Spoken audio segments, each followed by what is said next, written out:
Hello students, how are you all? Hope you have got clear idea about Delhi Sultans in all this previous lesson. Today in this lesson we will do question answers, and for this chapter you have to write in classwork only textual question answers and inside glossaries that is given in orange or red wordings. Okay, understood what to write in classwork? Textual question answers and keywords given inside the textbook. Okay, like that birthright, gender distinction. So this type of terms are there that you have to write in classwork and this question answers. So let us start. Question 1. Which ruler first established his or her capital at Delhi? Answer.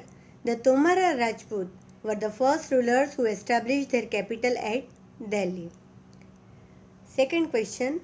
What was the language of administration under the Delhi Sultan? Answer is it was Persian language. I made you underline that word also. Question number 3. In whose reign did the Sultanate reach its farthest extent? The Sultanate reached its farthest extent during the reign of Muhammad Tughlaq.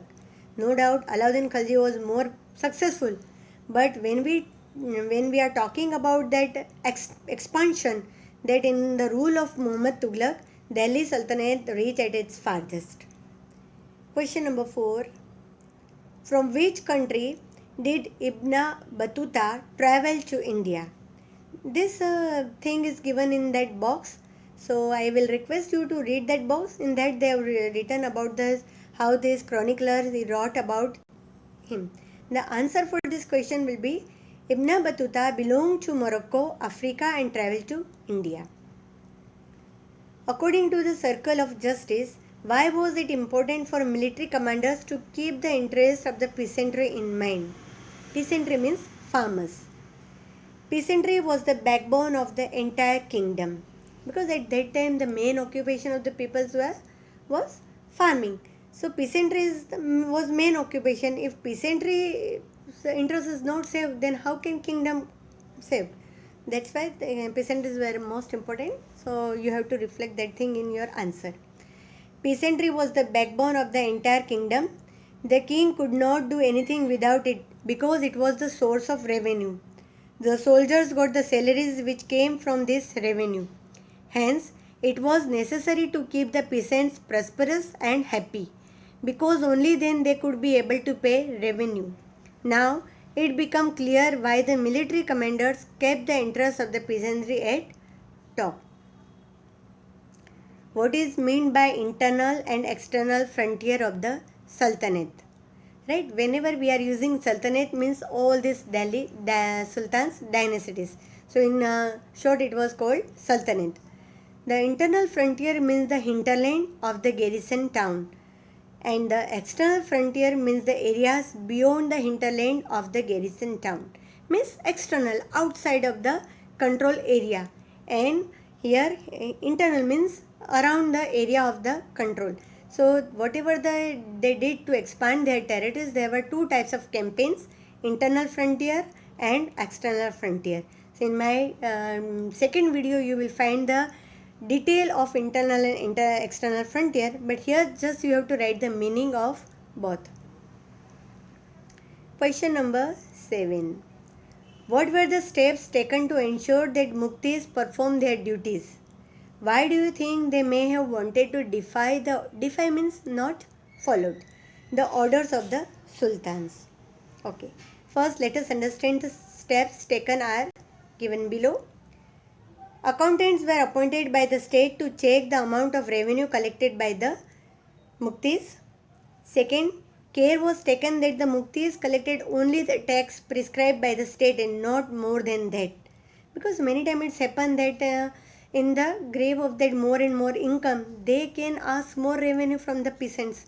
So that's why accountants were appointed to check whether they are collecting the prescribed rate or not. It was also taken care that he kept only the required number of soldiers. So these were the steps. Now, the muktis may have wanted to defy the orders to the sultans because their appointment was not hereditary. Means it was not that they, not like that continuously basis they will be the holder of that ikta or muktis. Their son daughter would not get chance, so they there are chances they defy the orders of the king. Also, their job was transferable. So, what is more, the condition of services were severely imposed on them, which they did not like. So, sometimes because always rigorous methods were followed by the rulers, so they did not like that. So, there was chances of defying the king's order. Question number 8. What was the impact of Mongol invasion on the Delhi Sultanate? Answer. The Delhi Sultanate mobilize a large standing army. You remember in Alauddin and in Muhammad Tughlaq differences, administrative measures differences, you saw that first point was they both raised large standing army in Delhi. It posed a big administrative challenge because it is not so easy to just have a large army. There are so many things to have this type of army. Alauddin Khalji constructed a new garrison town at Siri for his soldiers. He imposed taxes on land to feed the army at the rate of 50% of the peasants' yield. He began to pay the soldiers in cash. Muhammad Tughlaq shifted people of Delhi to Daulatabad in south and thus converted Delhi into a garrison town. He also disbanded the army. He also paid the soldiers in cash. So these were the consequences of keeping large standing army. Question number 9. Do you think the authors of Tariq would provide information about the lives of ordinary men and women? You remember? Recall what I said when I was explaining you about Tariq or Tariq? They will always write about kings or nobles. They will not write about the ordinary people like me and you. Why? Let us see. I don't think like that. It is because the authors of Tariq lived in cities, mainly Delhi. They were not in touch of village people.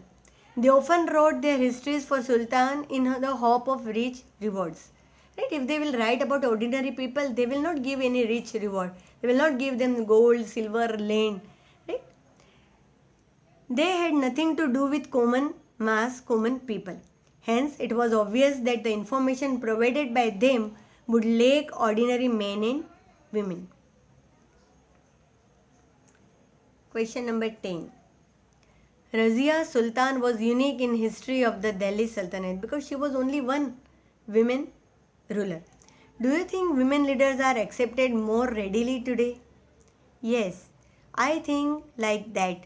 The situation has changed today. Due to the spread of education, people now realize the potential of women. So they have started accepting them as leaders. Even in rural areas, now we see women sarpanches and councillors. So now there is no post like that women cannot serve it properly. Now in villages also you can find women sarpanch, women councillor, collector, governor, right? We can find all the posts that women can hold very nicely. But at that time, when it was very complicated society, narrow-minded society, and especially they came from Turkish, they were following Islam. So in that, they were considering women that they cannot do like that. So Rajia was not accepted. But now at present, more women, because women are more capable to hold this type of position. Question number 11. Why were the Delhi Sultans interested in cutting down forests? You remember in internal frontier it was there, they cleared the forest. Does deforestation occur for the same reason today? The Delhi Sultans cleared the forests in the Ganga Yamuna Doab and gave this land to peasants in order to encourage agriculture. They also established new fortresses and towns in this land to protect trade routes and to promote regional trade. Now for second part of the question. No, deforestation does not occur for the same reasons today. Nowadays, vegetation cover is being reduced due to overpopulation, urbanization and commercialization. Means at present we are facing the lots of problem of deforestation.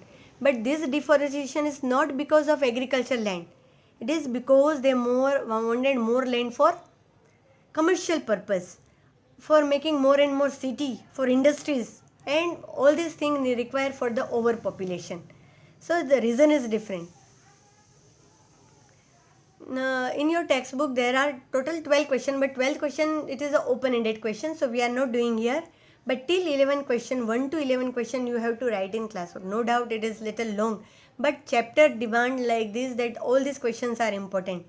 That's why I am not giving you any extra question, but this question you have to write, you have to understand it properly, and you have to write in your classwork and keywords also. Still, if you are having any doubt in any of the topic of this chapter, this question answers, we'll definitely discuss them in live classes. Okay, students?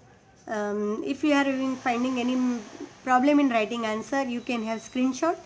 I will try to make this PDF and upload on ERP also. Okay? Have a fantastic weekend, girls, students. Bye-bye.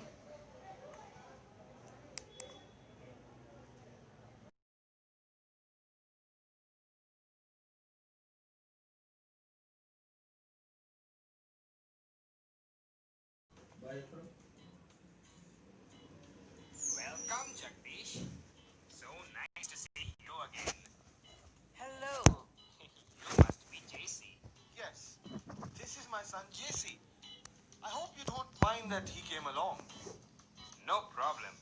Hi, I'm Alex Rao. Oh, Dad said you're a historian. Oh, yes. Best job in the world. You know, we are learning about the Delhi Sultanate in history class. That's great. I wrote a paper on the Delhi Sultans.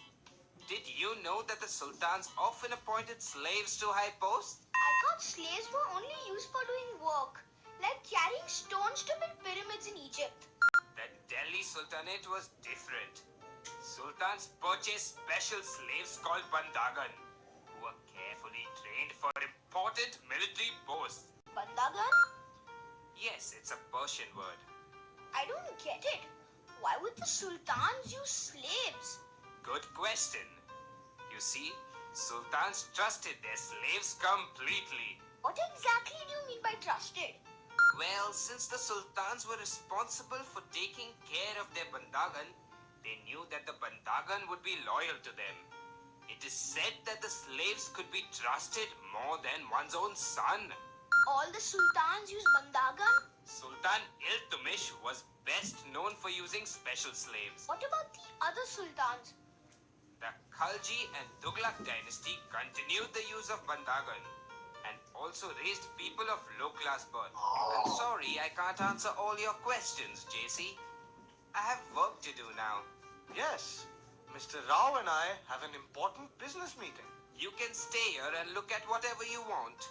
We'll be back soon. Cool, no problem.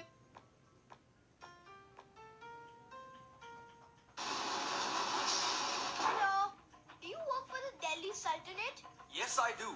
I couldn't help hearing your conversation about bandagans with Mr. Rao. Do you know something about bandagans too? In the 14th century, Muhammad Tughlaq appointed low-class people like a barber and 2 gardeners to high administrative posts. Wow. He was greatly criticized by chroniclers for this. Ziauddin Barani, a chronicler, believed these appointments showed that the Sultan had bad political judgment and was an incapable ruler.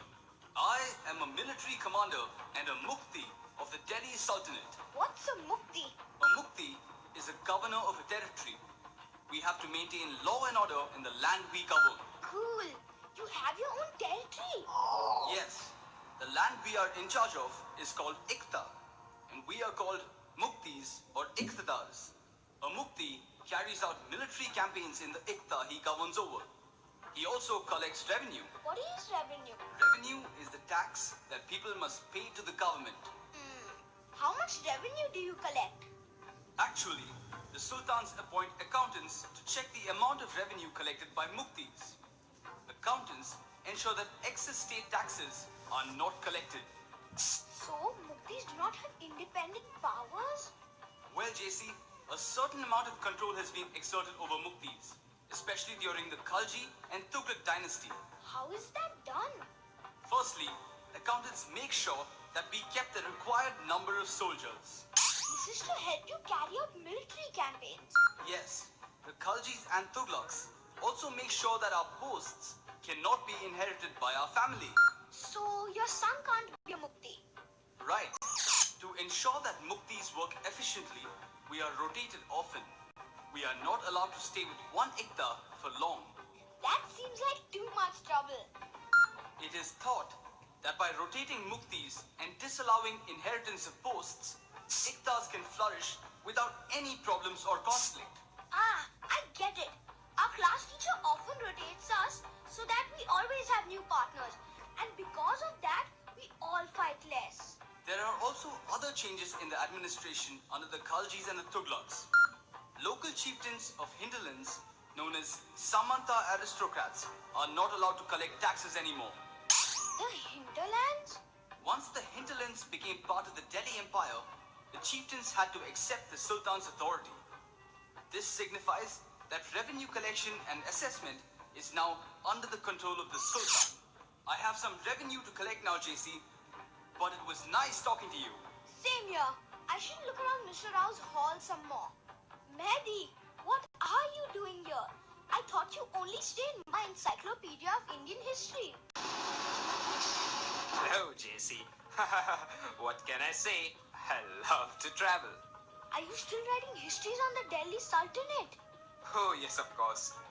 I am particularly interested in the Mongol invasions during Alauddin Khalji and Muhammad Tughlaq's reign. You see, Mongol invasions occurred frequently, and so both Alauddin Khalji and Muhammad Tughlaq maintained huge armies in Delhi. It's interesting. But while Khilji built a new garrison town called Siri for his army, Tughlaq shifted citizens out of Delhi Khuna to Daulatabad and used the old city for his army. So the two sultans had very different approaches. Absolutely. For example, the soldiers were paid by collecting produce as tax. Khalji fixed it at 50% of the produce. How did Muhammad Tughlaq pay his army? Tughlaq also used produce to feed his army, but he levied additional taxes, and this caused a great famine. So did Alauddin Khalji and Muhammad Tughlaq differ in any other way? They came up with different ideas for purchasing supplies for the army in Delhi. Khalji worried that the merchants would raise the price of the supplies and make his soldiers pay more. Ah, so what did he do? He decided to control prices of the goods in Delhi and punished merchants who did not follow the system. And what about Muhammad Tughlaq? Instead of controlling prices, he introduced a token currency made out of cheap metals. But weren't there gold and silver coins during the Sultanate Empire? There were, but Muhammad Tughlaq thought that token currency would make it easier to purchase supplies. Did it? Oh, it caused a lot of problems. In fact, people started paying their taxes using token currency and saved all the gold and silver coins. Seems Muhammad Tughlaq only had problems. That's true. The shifting of people for the garrison town created a lot of resentment. The raising of taxes and famine caused rebellion, and even the token currency had to be recalled. In comparison, Alauddin Khalji was a very efficient ruler. The chroniclers praised him for his insightful administrative measures. But people often forget about the achievements of Muhammad Tughlaq. He was the first Delhi Sultan who planned to invade the Mongol territory. Was he successful? He wanted to invade Transaxiana, but he had to give up his plan when his campaign in Kashmir failed. He even disbanded his army. How is that an achievement then? Because before Muhammad Tughlaq, no ruler had ever made any military campaign to take over the Mongol territory. JC, we need to leave. Dad's coming. I need to go, Mehdi. See you another time.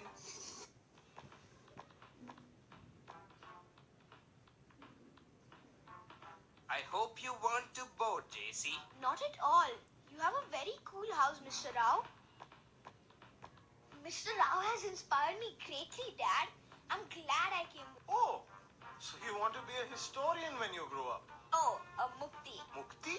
Yeah, that way I can govern Jaideep's room and collect all his pocket money as tax.